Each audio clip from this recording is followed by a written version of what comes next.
கர்த்தராய் இருக்கிற இயேசு கிறிஸ்துவுக்குள் மிகவும் பிரியமான என் அன்பு சகோதர சகோதரிகளே, இந்த நாளிலும் கர்த்தர் ஒரு நல்ல ஒரு காரியத்தை இந்த கடைசி காலங்களில் எவ்வளவாய் நாம் அதிகமாய் தேவனை பின்பற்ற முடியும், தேவனுக்குள் வாழ முடியும், உலகத்தில் உள்ள பாடுகள், உபத்திரவங்கள், வேதனைகள் எல்லாவற்றுக்கும் மத்தியிலும் சந்தோஷமாக இருக்க முடியும் என்று சொல்லி இந்த காலத்தில் நம்ம ஒரு காரியத்தை பார்க்க போகிறோம். 119 சங்கீதம் 37 இவ்விதமாய் ஒரு காரியத்தை பார்க்கிறோம். மாயையை பாராதபடி நீர் என் கண்களை விளக்கி, நீர் தான் என் கண்களை விளக்கணும், என்னால் முடியலை, உமது வழிகளில் என்னை உயிர்ப்பியும். பார்த்தீங்களா, மாயையை பாராதபடி, என்ன சொன்னாலும் மாயை பார்க்கிறேன், நீர் என் கண்களை விளக்கி, அப்படி பார்க்காதபடிக்கு கண்களை விளக்கி உமது வழிகளில் என்னை உயிர்ப்பியும்னு சொல்லி ஒரு வார்த்தையை கேட்குறார். என்ன அப்படிப்பட்ட ஒரு காரியம் பார்ப்பீங்கன்னு சொன்னால், மாயை என்று சொன்னால் 1 சாமுவேலின் புஸ்தகத்தில் 12:21 விலகி போகாதீர்கள், கர்த்தரை விட்டு விலகிடுவீங்க. மற்றபடி அது உலகத்தில் ஆத்மாவுக்கு பிரயோஜனமற்றதும் ரட்சிக்க மாட்டாததும் உன் ஆத்மாவுக்கு வீணானவைகளுமாக இருக்கிற அவைகளை பின்பற்றிக்கிட்டு இருக்கக்கூடாது. அதுதான் மாயை. அப்போ இவையெல்லாம் மாயையாக இருக்குது, இதெல்லாம் வீணானவைகள். உன் வாழ்க்கையில் எத்தனை வயசு வரைக்கும் வாழ்ந்தாலும் உன் ஆத்மாவுக்கு பிரயோஜனம் இல்லாததும் ரட்சிக்க மாட்டாததும் இதெல்லாம் நீ எடுத்து உள்ளே வச்சுக்கிட்டே இருந்து 99 வயசு 120 வயசு வரைக்கும் வாழ்ந்து என்ன பிரயோஜனம்? இதான் ஒரு ஐஸ்வர்யவான், அவனை பார்த்தா மதிகேடனேன்னாரு. சரி, இருக்கட்டும். இதை பார்ப்பீங்கன்னா 31 சங்கீதம் 6 வீண் மாயைகளை நான் வெறுக்கிறேன். ஆனால் கண்ணு பார்த்துக்கிட்டே இருக்குது, திரும்ப திரும்ப பார்க்குது. கர்த்தரையே நம்பி இருக்கிறேன், இருந்தால் எனக்கு உதவி பண்ணணும், என் கண்ணை தெளிவாக்கணும், இன்னும் பார்வையை பண்ணணும். ஹலோ பாருங்கள், இன்னும் சொல்கிறாரு, எரேமியா 2:13 வாசிப்பீர்கள். ஆனால் என் ஜனங்கள் 2 தீமைகளை செய்தார்கள், ஜீவ தண்ணீர் ஊற்றாகிய எல்லை விட்டு விட்டார்கள். மாயை பார்த்துக்கிட்டு இருக்கிறாங்க. இன்னும் தண்ணீர் நிற்காத தொட்டிகளாகிய வெடிப்புள்ள தொட்டிகளை தங்களுக்கு வெட்டி கொண்டார்கள். இருதயம், ஆவி உள்ள தண்ணீர் நிற்காது. தண்ணீர் சொன்னால் பரிசுத்த ஆவி. நல்லா கவனிங்க, பைபிளில் வாசிச்சிங்கன்னா தண்ணீர்னு வர்ற இடத்துல இயேசுவே போதிச்சாலும் சொல்லுகிற காரியங்கள் எல்லாம் அந்த தண்ணீர் பரிசுத்த ஆவி தான். வனாந்தரம் வெட்டாந்தரையில் அந்த தண்ணீர் உண்டாது பரிசுத்த ஆவி தான். அதை ஊற்றுவேன்னு சொன்னார். உங்கள் இருதயங்களில் ஊற்றப்படுது, நம்ம மேலே ஊற்றப்படுதல். சரி, பார்க்கலாம். அதை குறித்து நான் வரப்போகிற காலங்களில் தெளிவாக பரிசுத்த ஆவியை குறித்துள்ள காரியங்களை பேசும்பொழுது அந்த தண்ணீர் எப்படி இருக்கிறது என்பதை குறித்து நான் உங்கள் மத்தியில் பேசுகிறேன். 2 சங்கீதம் 1 ஜாதிகள் கொந்தளிப்பானேன். பார்த்தீங்களா, அதான் மாயை. அவங்க கொந்தளிச்சுக்கிட்டு நடக்கிறாங்க. எதையோ பெரிய காரியங்களை தன்னை விட்டு எடுபடாத பெரிய பங்கெல்லாம் பெற்றுக்கொண்டது போல கொந்தளிக்கிறார்கள். ஜனங்கள் விருதா காரியங்களை சிந்திச்சுக்கிட்டு இருக்காங்க. நீங்கள் அப்படி இல்லை. சரி, இப்போ மாயை பாராதபடி அப்படின்னு சொன்னால், நீர் என் கண்களை விளக்கி, எப்படி விளக்குவீங்க? நீதிமொழிகள் 20:13 சொல்கிறாரு, தூக்கத்தை விரும்பாதே, விரும்பினால் தரித்திரனாவாய், கண் விழித்திரு. இதை செய்யலாம். ஒரு மாயை பாராதேங்கிறதுல முடியலைன்னு சொன்னாலும் கூட தூக்கத்தை விரும்பாதே, ஆவிக்குரிய தூக்கம் இல்லை, அதை விட்டுரு, விழித்திரு, கண் விழித்திரு என்று சொல்கிறாரு. ஆகாரத்தை, அப்போ தான் ஆகாரத்தினால் திருப்தி அடைவாய். என்ன ஆகாரம்? ஓ ஆவிக்குரிய ஆகாரம். ஹலோ, ஓ ஆத்மாவுக்குரிய ஆகாரம், ஓ இருதயத்துக்குரிய ஆகாரம். இதுதான் வேதம், இதுதான் இயேசு கிறிஸ்து கொண்டு கொடுத்துருக்கிறாரு. நீனும் பிதாவாகிய தேவன் அதை வீட்டில் கொடுக்குறாரு. காணாமல் போன மகன் அந்த ஆகாரத்தை தேடி தான் மறுபடியும் தேவனுடைய வீட்டுக்கு வரான், தன் தகப்பனுடைய வீட்டுக்கு கடந்து வரான். உண்மை அதுதான். நம்ம வேதத்தில் பார்ப்பீர்களானால் நீதிமொழியில் 20:12 பார்த்தீங்கன்னா, கேட்கிற காதும், உன் கண்ணை சரியாக்கணும் அப்படின்னு சொன்னால் தேவன் என்ன செய்கிறாரு?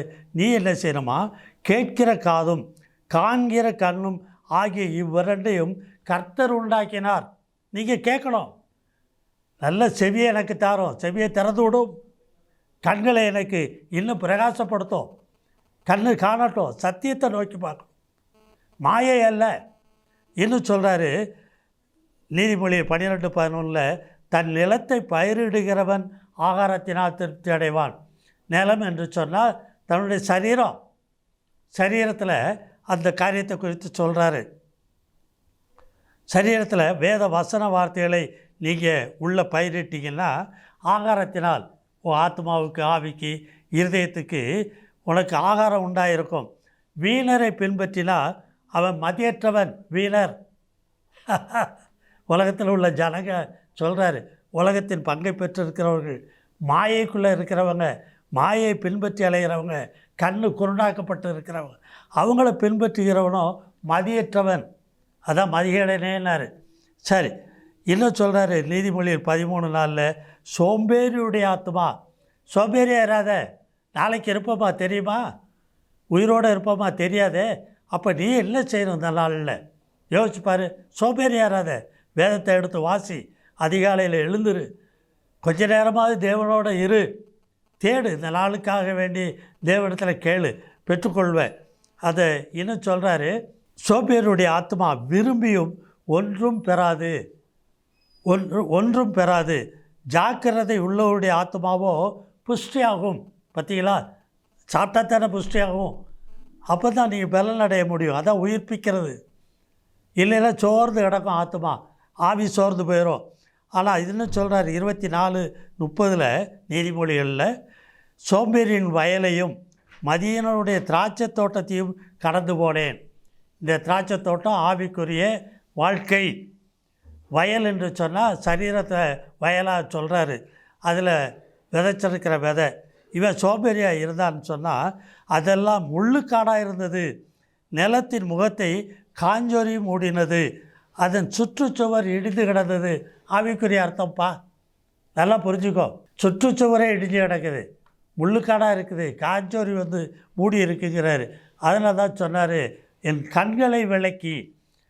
நீ என்ன செய்யணுமா, வேதத்தில் ரோமர் 12:11 சொல்கிறாரு, அசதியாக இராமல் ஜாக்கிரதையாக இருங்கள். ஆவியிலே அனலாக இருப்பா, ஆவியிலே அனலாக இரு, கர்த்தருக்கு ஊழியம் செய்யுங்க, உன் சரீரத்தை கர்த்தருக்கு ஊழியம் செய்யுங்காரு. ரோமர் 13:11 நித்திரையை விட்டு எழுந்துரு, அந்த வேலை உனக்கு இப்போ கொடுக்கப்பட்டிருக்கு, நாளைக்கு இல்லை இன்றைக்கு. நாம் காலத்தை அறிந்தவர்களாய், நாளை நமக்கு எப்படி இருக்குன்னு தெரியாது, அதனால் இந்த காலத்தை அறிந்தவர், அது கடைசி காலம், வேத வசனம்லாம் கிடைக்கக்கூடாத காலம், சரியான விளக்கங்கள் கொடுக்காம போதிக்கிற ஒரு காலம். நீ ஜாக்கிரதையாரு, இப்படி நடக்கணும்னு சொல்கிறாரு. எபேசியர் 5:14 தூங்குகிற நீ விழித்து மரித்தோரை விட்டு எழுந்துரு. நீ செய்ய வேண்டிய காரியம், உலகத்து ஜனங்களை விட்டு, மரித்தோரை விட்டு நீ எழுந்துரு, அப்பொழுது கிறிஸ்துவனை பிரகாசிப்பிப்பார் என்று சொல்லியிருக்கிறார். அப்போ தான் அந்த வெளிச்சத்துக்குள்ளே நீ வர முடியும். அதனால தான் அவர் சொன்னார், 9 வழிகளில் என்னை உயிர்ப்பியும். அந்த உயிர்ப்பிக்கிறதுக்கு வெளிச்சம் வேணும். அதனால தான் தூங்குகிற விட்டு நீ எழுந்துரு. இன்னும் சொல்கிறாரு நீதிமொழி 21:21 நீதியையும் தயையும் பின்பற்றுகிறவர்கள் ஜீவனையும் நீதியையும் மகிமையும் கண்டடைவான். கண்ணு நல்லா திறக்கப்பட்டுரும். அவன் என்ன தேடணுமா, நீதியையும் தயையும் பின்பற்றி போகணுமா. இயேசு கிறிஸ்து, வேத வசன வார்த்தைகள், ஆவியானவருடைய நடத்துதல், இதுக்குள்ளே கடந்து போகிறவன் ஜீவனை கண்டடைவான், நீதியை கண்டடைவான், மகிமையையும் கண்டடைவான். ஹலோ, இது என்னமோ போதிச்சுக்கிட்டு இருக்காரு, கேட்டேன், மூடி வச்சுட்டு போனேன் இல்லை, டிவி ஆஃப் பண்ணிட்டு போனேன் இல்லை. உன் வாழ்க்கையில் நீ செய்ய வேண்டியது 20:27 நீதிமொழியில், மனுஷனுடைய ஆவி கர்த்தர் அந்த தீபமாக இருக்கிறது, அது உள்ளத்தில் உள்ள எல்லாவற்றையும் ஆராய்ந்து பார்க்கும். ஆவியில் ஆராய்ந்து பார்க்கணும், ஆகாயில் ஒன்றியல்ல. உங்கள் வழிகளை சிந்தித்து பாருங்கள், சேனைகளின் கர்த்தர் சொல்லுகிறார். யோனா 2:8 பொய்யான மாயை பற்றி கொள்வர்கள் தங்களுக்கு வரும் கிருபையை போக்கடிக்கிறார்கள். கிருபை என்று சொன்னால் 1 கொரிந்தியர் 1:31 அவரே தேவனால் நமக்கு ஞானமும் நீதியும் பரிசுத்தமும் மீட்புமானார். இந்த 4 காரியங்களும் உனக்குள்ளே மறுபடியும் வரும். ஞானத்தை வெளிப்படுத்துவார், நீதியை வெளிப்படுத்துவார், பரிசுத்தத்தை வெளிப்படுத்துவார், மீட்பை வெளிப்படுத்துவார், அதுக்குள்ளே உன்னை வழி நடத்துவார். இதான் கிருபை. காசு பணம் சம்பாத்தியம் பண்ணுறது இல்லையா அம்மா, அது இல்லை. வேலை வாய்ப்பு கிடைக்கிற காரியம் இல்லை, கிருபை. உன் வியாதி குணமாகிறது கிருபை இல்லை, அதெல்லாம் உனக்கு மேலே வைக்கிற இரக்கம், தயை, கிருபைங்கிறது இதுதான்.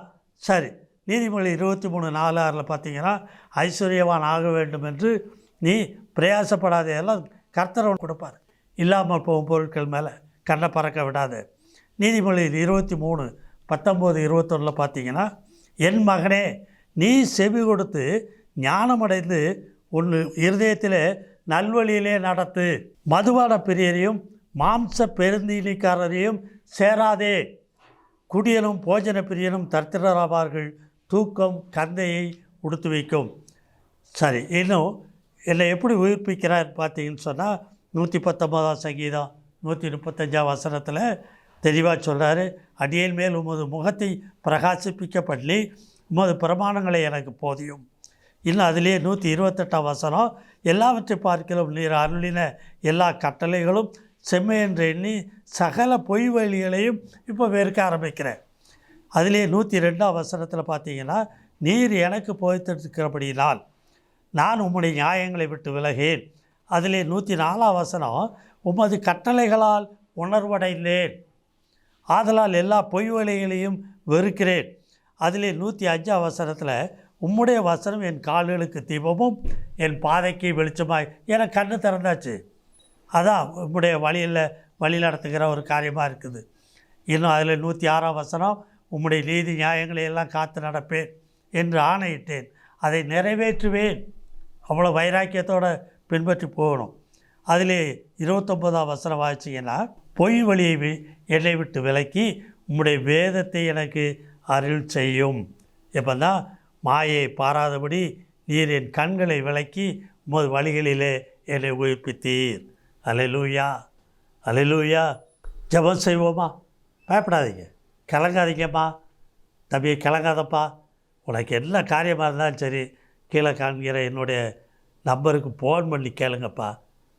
என்ன உபத்திரவம் பாடுகள் எதுவாக இருந்தாலும் சதா, ஒரு செகண்ட் தான் கர்த்தர் தம்முடைய வசனத்தை அனுப்புவார். நீ ஃபோனில் பேசிக்கிட்டு இருக்கும்போதே உனக்குள்ளே கர்த்தருடைய வார்த்தை உண்டாகும். எந்த இடத்துல இருந்து நீ என்ன கூப்பிட்டாலும் சரிதான். நான் பெரியவன் இல்லை, கர்த்தர் வார்த்தை இன்றைக்கும் அனுப்பி எல்லாரையும் குணமாக்குகிறார். வியாதிகளை மட்டும் இல்லை, இருதயத்தில் உள்ள பாடுகள், உபத்திரவங்கள், வேதனைகள் எல்லாம் ஒரு சனப்பொழுதில் ஓடி போயிடும். ஜெபம் பண்ணுவோமா? பரிசுத்தமுள்ள நல்ல பிதாவே, இந்த வேலைக்காக துதிக்கிறேன், ஸ்தோத்தரிக்கிறப்பா. தேவனே, இந்த நாளிலும் நீர் எங்களுக்கு கொடுத்த இந்த வார்த்தைக்காக நன்றி செலுத்துகிறோம். நாங்கள் மாயை பாராதபடி எங்களுடைய கண்களையெல்லாம் விளக்கி உமது வழிகளில் எங்களை உயிர்ப்பியும் என்று நாங்கள் வேண்டிக் கொண்டபடி இந்த நாளிலே தேவரீர் எங்கள் ஒவ்வொருவரையும் மனக்கண்களையெல்லாம் இன்னும் விசாலமாக்கி, எங்கள் இருதயத்தின் பாதைகளையெல்லாம் இன்னும் விசாலமாக்கி உம்மையே பின்பற்றத்தக்கதாய் மாயை பாராதபடி உம்முடைய வெளிச்சத்தில் நடக்கும்படிக்கு எங்களை இன்னும் பலப்படுத்தும். ஆசீர்வதிப்பா. கேட்ட உம்முடைய பிள்ளைகளுக்கு தேவனே உம்முடைய சமூகத்தில் கடந்து வருகிறேன். கேட்கிற உம்முடைய ஒவ்வொரு பிள்ளைகளுடைய இருதயத்தையும் இன்னும் பாருங்கள், எல்லாவற்றையும் எடுத்து போடும். ஆசீர்வதியும். அவர்கள் வேண்டிக்கொள்வதற்கும் நினைக்கிறதற்கும் மேலாய் நீர் அவர்களுக்கு செய்ய வல்லவர் என்பதை உம்முடைய வார்த்தைகளினாலே அவர்களுக்குள் வார்த்தையை அனுப்பி அவர்களை குணமாக்கும். கர்த்தரும் அருமை இரட்சகருமான இயேசு கிறிஸ்துவின் மூலம் ஜெபங்களும் ஜீவனுள்ள நல்ல பிதாவே, ஆமென். ஆசீர்வாதமாக இருங்கப்பா. கர்த்தர் உங்களை ஆசீர்வதிப்பார். For contact, Evangelist K.P. John David, Door of the Light Ministries, Kovilpatti, 628-502. Phone number 7200-620090, 8072148809. Bank details, State Bank of India, Kovilpatti. Account number 1101779511. Branch code 00859. IFS code SBIN 0000859. MICR code 627002011. SWIFT code SBI NIN BB 469.